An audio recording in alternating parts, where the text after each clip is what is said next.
get yelled at and they're supposed to sit here and be nice to you. Can't go. There has a problem with paying attention for this long of a period of time, but we're gonna do it.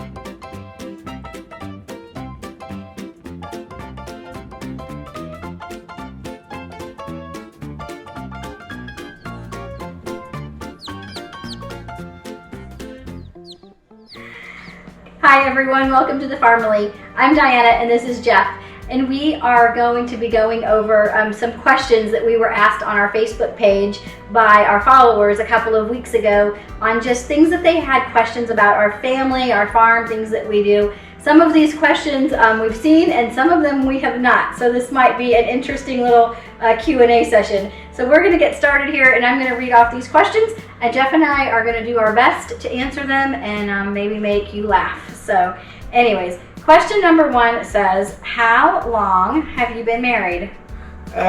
We got married April 8th of 1995. So we've been married for 27 years here coming up this April. Yeah, 27 years. So yeah, tag that on we met in high school. So yeah, 27 years married to my high school sweetheart. Question number 2, what is the age range of our children? I don't know. Grace is 23, Yep. right? And then Ella, you're 4? Yep. Ella's 4. Ella is 4. So we have a 19-year gap. Yep, 19 years between our oldest and our youngest.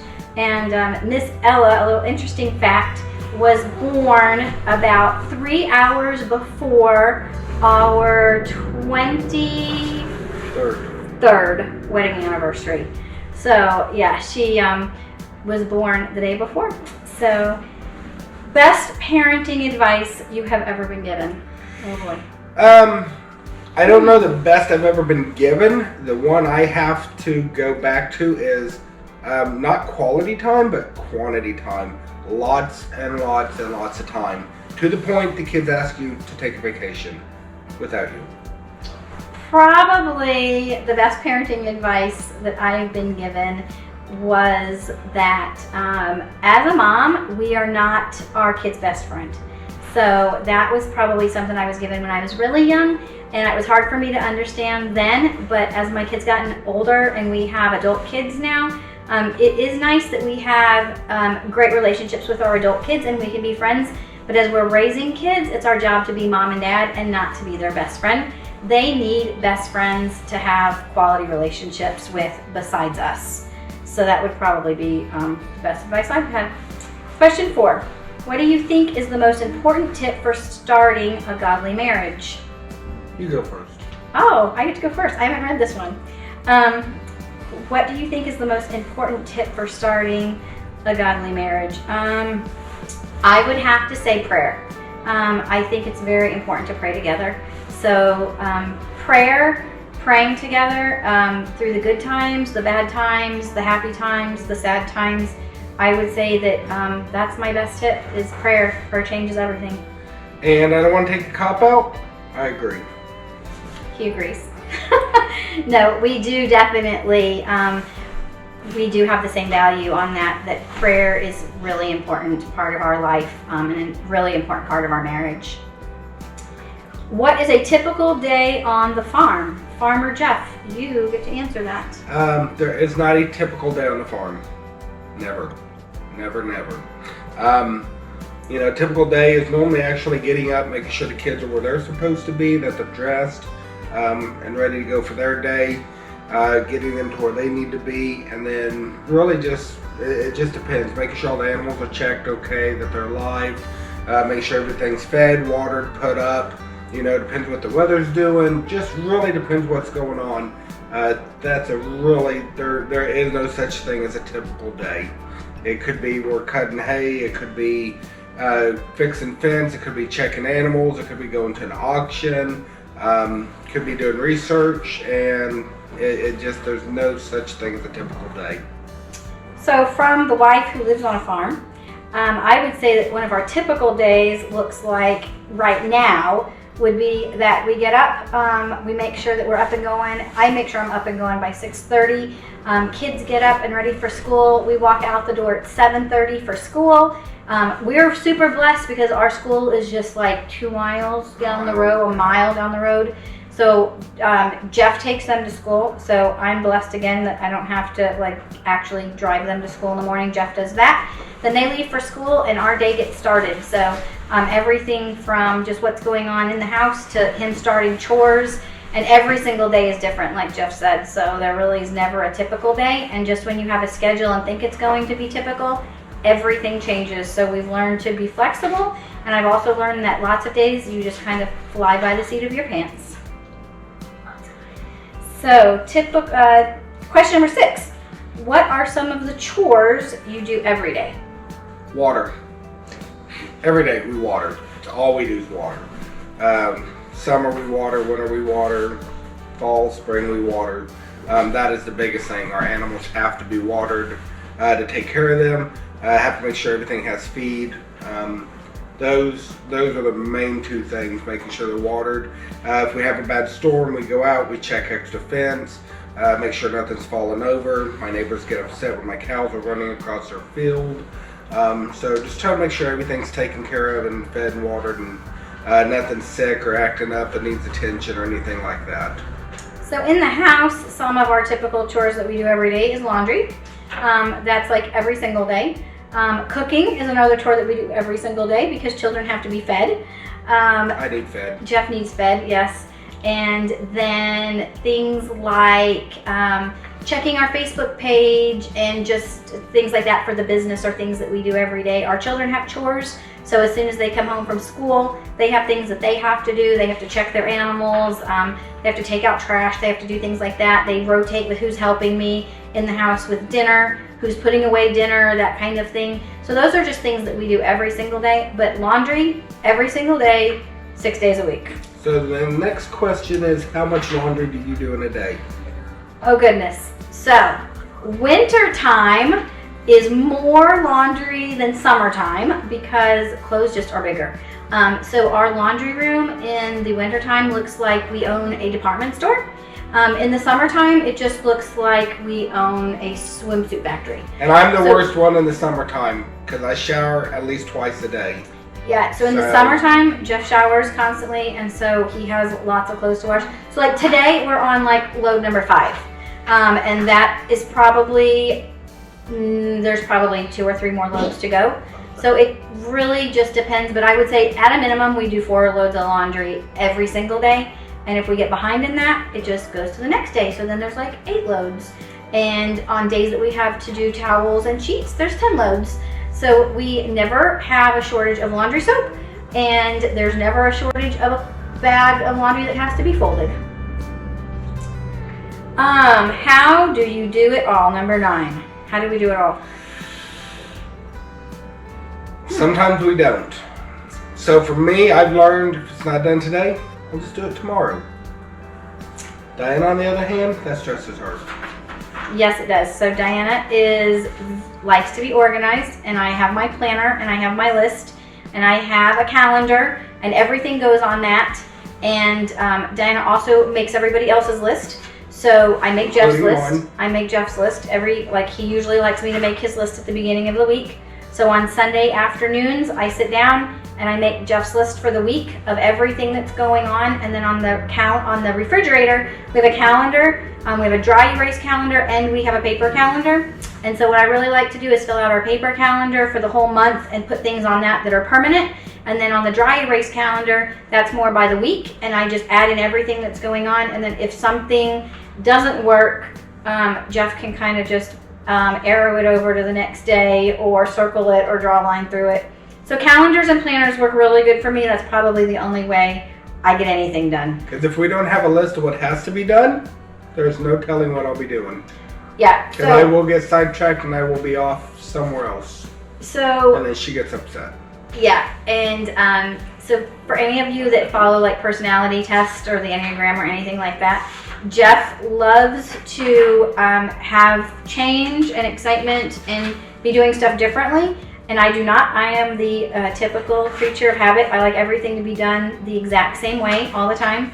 So it is a little interesting around here, but we managed to work together well. So,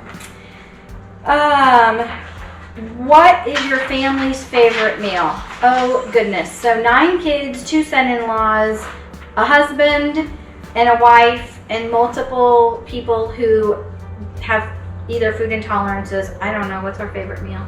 Biscuits and gravy. Not Diana's favorite meal. No. Jeff's favorite meal. The kids' favorite meal. Yes. Not Diana's favorite meal. But yes, I would say that's favorite breakfast. Yeah. Yeah. And then probably just a good steak. I would say if the kids if we asked the kids what do they want for dinner, it would probably be steak. Like that's what they would probably say. Fish would probably be right behind that. Salmon is probably Diana's favorite meal. Yeah. And most of the kids, I think we only have one that doesn't really care for it, but they'll eat it anyways. We lie, we tell her it's chicken. Yeah, we just tell them it's chicken. They don't know the difference, so anyways.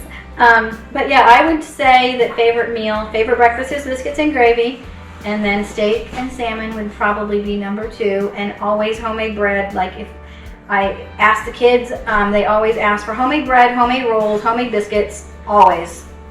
So that's always a go-to. Okay, how do you balance school, kids, and farm life? How do we balance school, kids, and farm life? First we put God first. We're always in church on Sundays. Most Wednesdays, if I can't get there, she'll go there and I'll keep the younger kids at home. That gives us our balance because we know those 2 days a week what we're doing.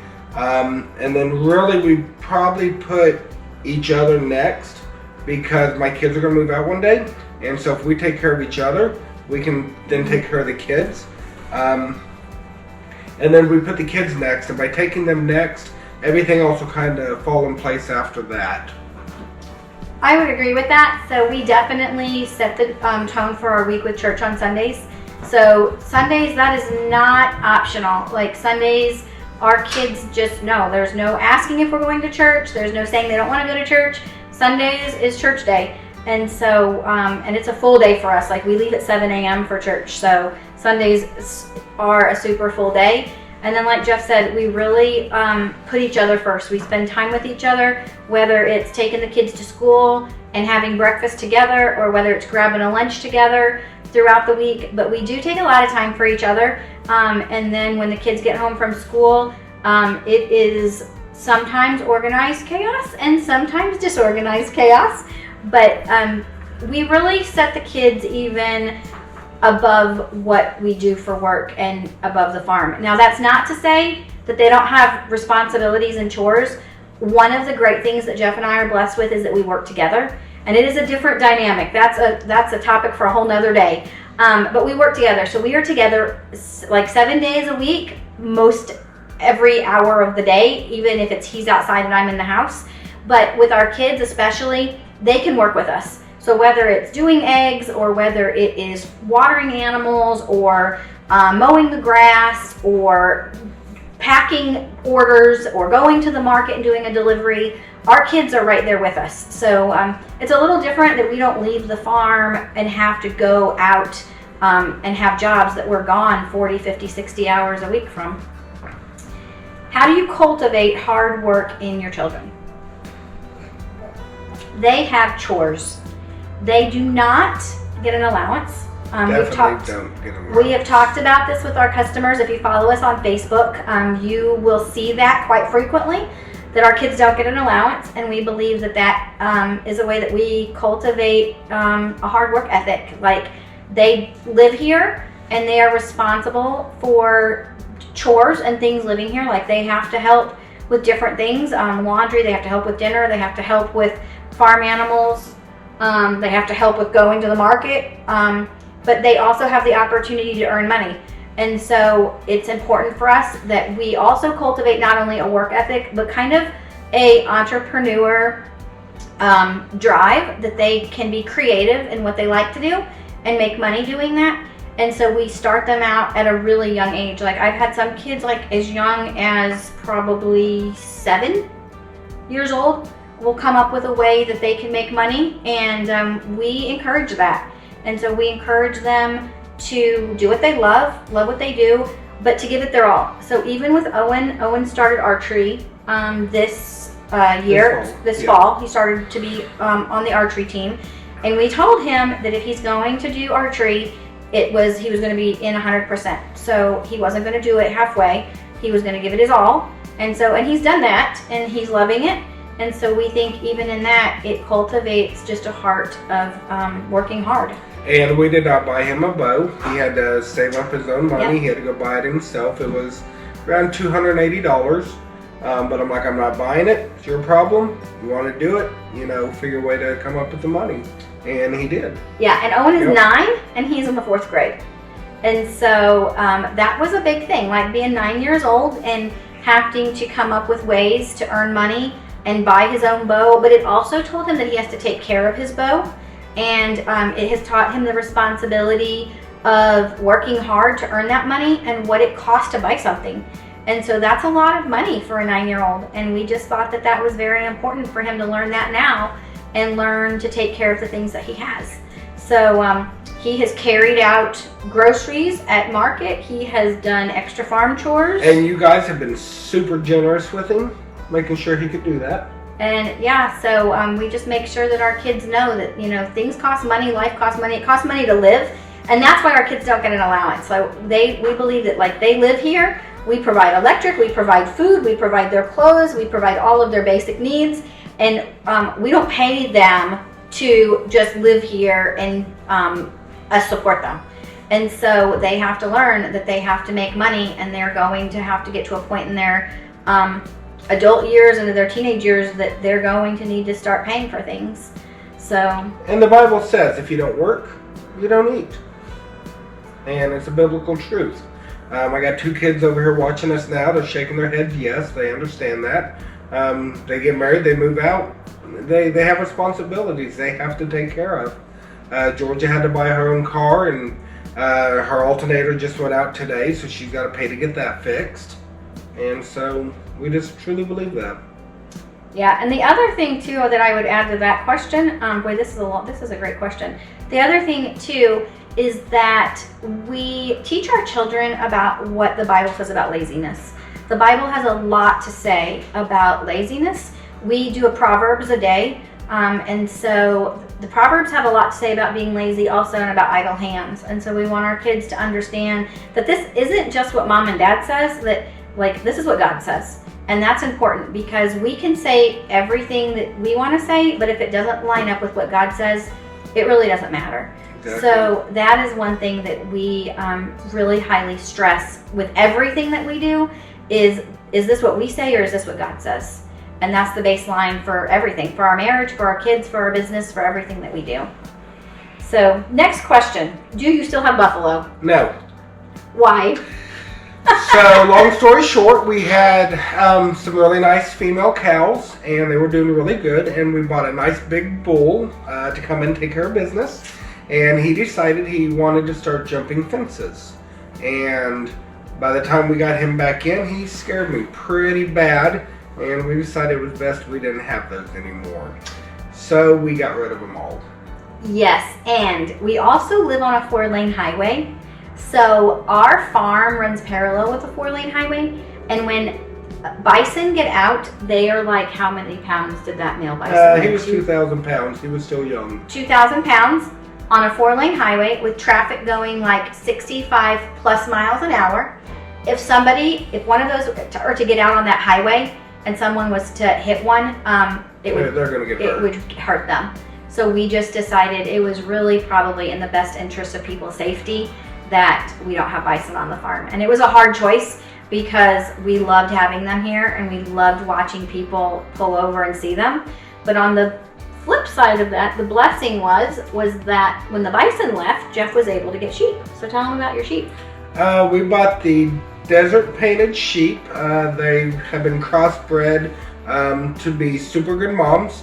The males have super big horns, so they're really neat to look at. And when you're like me and you get bored with stuff, you need something, kind of fun like that. So I got to keep everything fun or I get tired of it. So we were able to go out and buy a really nice herd of some of the best genetics in probably 5 to 6 states. And so we should be getting lambs out of those sometime this early spring. Yeah, so just a little FYI, you cannot have bison and sheep in the same general vicinity, on the same farm. So sheep can carry a bacteria, A virus. Yes. That can cause bison to die very quickly. And so bison farms do not contain sheep, and sheep farms do not contain bison. So when the bison left, Jeff had been wanting to get sheep for some time but couldn't. So that's why we added in the painted desert sheep. So Jeff, this is another question for you. What type of cows do you raise? Well, I think you should answer that. Yeah, Diana should answer that question. So Diana says that we raise beef masters. What are they? They are beef cows. So, okay. So we so that's how much Diana's outside with me. None. Diana likes to cook. Yes. And I feed him. But she's afraid of the sunshine. No, I like the beach. So we have Beefmaster, mostly Beefmaster, which is half Brahma, quarter Hereford, quarter Shorthorn. The reason we do that, it gets kind of hot here, and the Brahmas handle the heat really well and are very pest resistant, so they don't take as much medical conditioning and things like that to keep them clean and healthy. Most people around here look at me like I'm crazy. They don't want the color. They don't want what they look like. They want solid black Angus and things like that. And it just doesn't work for what we do. And so we run a lot of Beefmaster with a lot of the Brahma cross in them. And then, most of my cows started out as black Angus. And now we have very few black cows on our farm. And we'll continue to go in that direction. That's just what works for us. May not be what works for everybody else, but it's what works for me. It does. What is the easiest animal to raise on the farm? That's really easy. Pigs. That is the easiest one to raise. You just leave them alone. They take care of their business, and they never die. They never get sick. They're just always healthy and happy. As long as they got a little pile of mud to get into or whatever, they're just really happy and really easy. Until they get out and they run like crazy and you gotta catch them.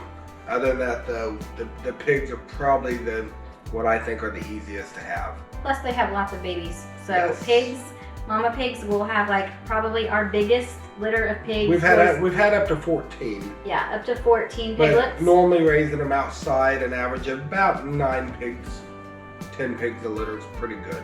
Yeah, so pigs, and our pigs, we've got good moms too. So when they have litters of pigs, as long as they're not born in snowstorms or torrential flooding, which we have had, they're probably, Jeff's right, they're the most easiest animal to raise.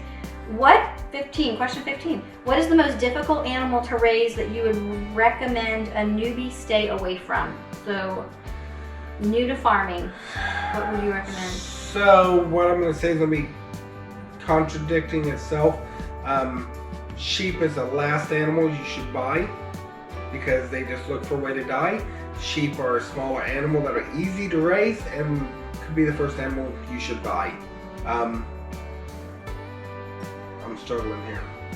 The most difficult animal to raise. The sheep look for a way to die.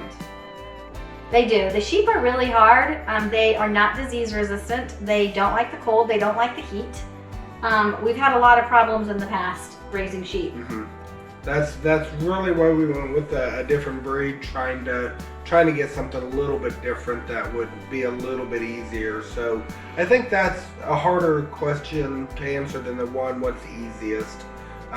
What's nice about the cows is they're big. They have babies once a year. Just leave them alone. If they're healthy, they're great. But yeah, sheep and goats are probably the hardest. Just because they're just very finicky with stuff.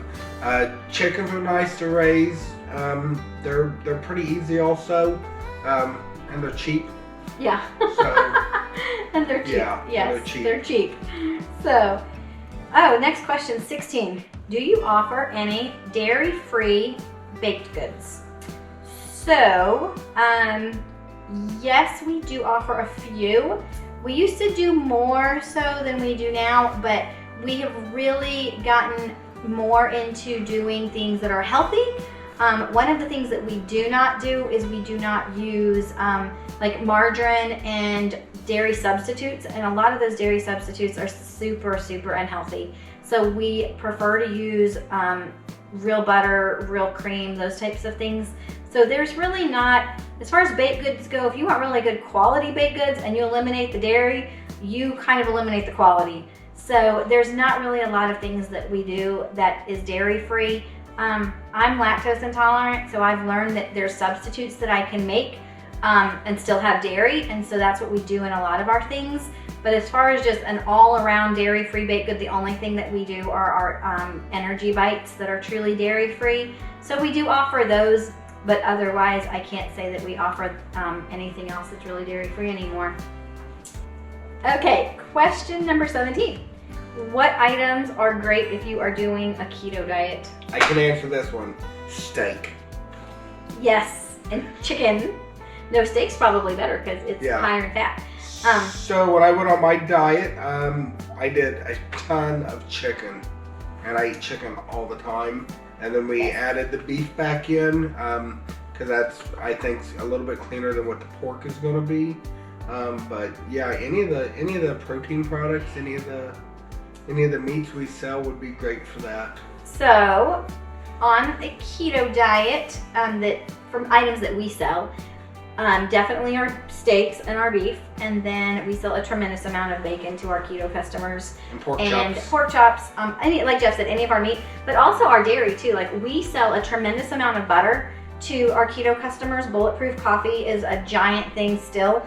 And so for those of you who do keto, you know what that is. If you don't do keto, it's where you add grass-fed butter to your coffee in the morning. It adds healthy fats and omegas to it. So we have a lot of people that buy butter. And if you think about this, like it might sound a little bit weird, but really butter, all butter is milk that the cream has come off of the top of, and then it solidifies.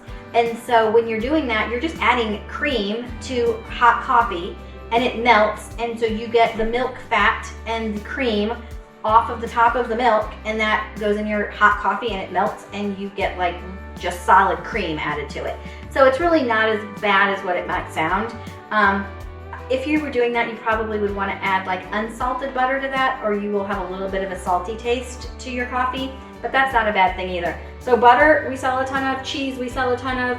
We also do quiche, like we make a keto-friendly quiche that is crustless, and so we sell a lot of those. In fact, we're getting ready to make quiche next week, and we'll probably do like 300 quiches next week.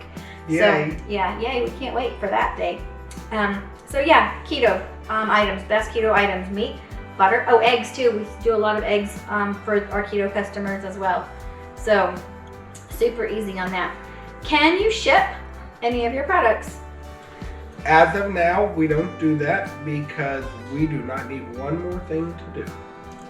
So if one of our kids get a little bit older, kind of finish up with some schooling, and one of them want to take it over, that is definitely a direction we want to go. We have just found right now we do not need anything else to do. We think whatever we're going to do, let's do it and do it well, because I'd rather do 2 things and do them really well than do 10 things and just do them average.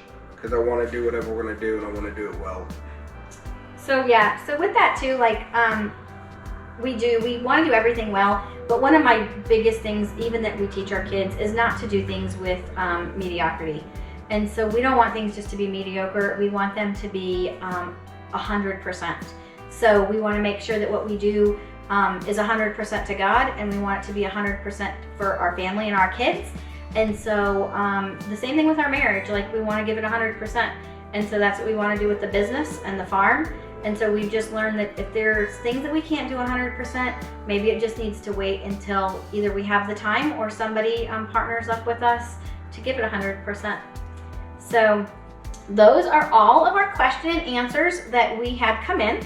So it was a lot of fun. We hope that we get to do this again. So follow us along on Facebook and submit your questions the next time we ask. And if you have any questions about the things that we've talked about, comment down below, and Jeff and I will be happy to chime in and answer those questions. And we thank you guys for following along. Don't forget to like, subscribe, comment down below, hit that notification bell. You subscribe, we're giving away free stuff. And follow us on Facebook and Instagram.